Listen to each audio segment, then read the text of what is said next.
The day she told me to leave was the same day I learned how fragile love can be. I was still limping, stitches tight across my ribs, a cast heavy on my arm. The accident had left me more broken inside than out, but I thought at least I still had her.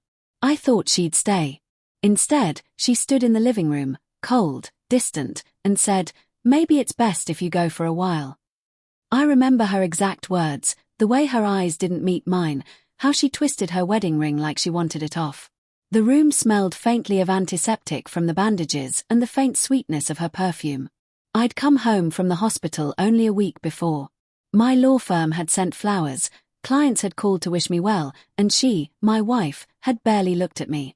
"What do you mean, go for a while?" I asked, my voice small, unfamiliar. "I need space, Daniel," she said quietly. "You've changed. Everything feels heavy around you." I stared at her, trying to understand. I'd survived a head-on collision that could have killed me, and now the woman I'd built my life around wanted me gone because I was heavy. "I just need time to think," she added. "About what?" Her silence said everything. I packed slowly, each movement sharp with pain. She didn't help. She stood by the doorway, arms folded, watching me like I was a stranger. When I paused, she looked away, her jaw tight. I wanted her to say something, anything, to make it hurt less. But she didn't. Outside, the night air bit at my face as I stepped into the car my assistant had brought over. The world blurred around me.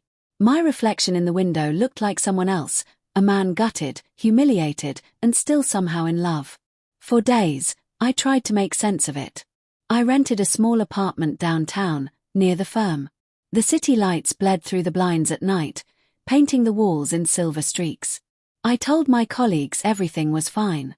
I even joked about marital space, pretending it was mutual. But every laugh felt hollow. I called her once, then twice. She didn't answer. When she finally picked up, her tone was clipped. "I think we need more time," she said.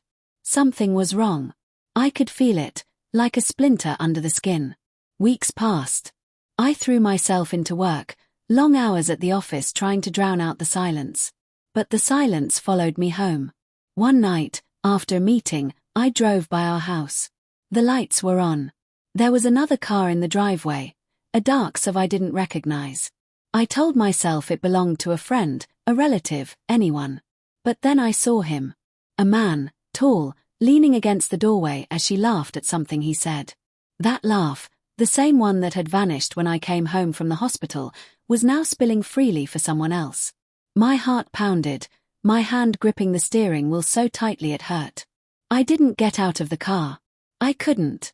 I just sat there, watching through the windshield as she stepped closer to him. His hand brushed her arm. She didn't pull away. That image burned itself into my mind. I drove off before I could see more. The streetlights smeared into gold streaks through the tears I refused to acknowledge. The next morning, I went through the motions, court hearings, meetings, polite smiles, but my thoughts circled back to that SUV, that laugh, that look on her face. I tried to rationalize it. Maybe it was innocent. Maybe I was seeing things that weren't there. But deep down, I knew. I went back again 2 nights later. The same car. The same pattern. I waited until he left, watched him kiss her cheek before he got in his car. My stomach turned. The next day, I had one of my firm's investigators look him up. It took less than a day. His name was Mark Bennett, an associate at the firm. A junior lawyer. My employee.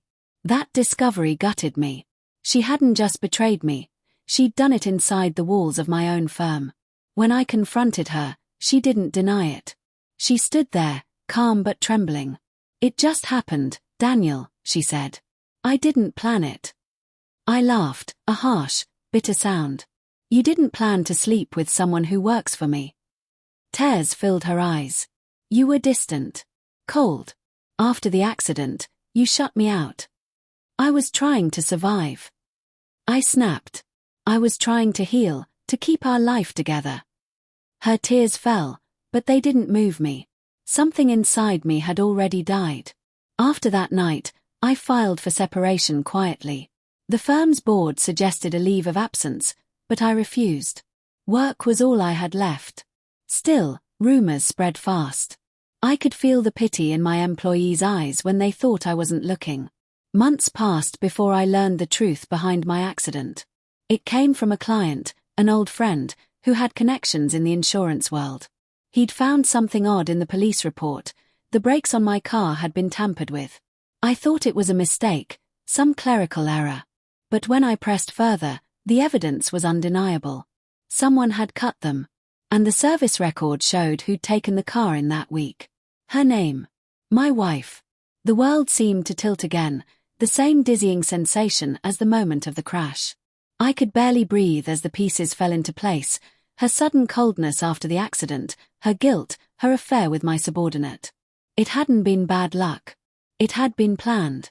When I confronted her the final time, she broke down completely. I didn't mean for it to happen, she sobbed. I thought maybe if you were gone, everything would be easier. Mark said. He said we could start over. I didn't think you'd survive. Her words blurred into noise. I just stood there, numb, watching the woman I once loved confess to trying to erase me from her life entirely. In the end, justice didn't need my hand. The truth had its own way of surfacing. The police took her statement. The firm fired Mark. And I walked out of that interrogation room a man stripped bare. I'd lost my wife, my home, and nearly my life. But as I stepped into the cold night air, I felt something unexpected. Peace. Because sometimes, survival isn't just about living through what's done to you. It's about knowing you saw the truth, no matter how much it cost. And that, at last, was something she could never take from me again.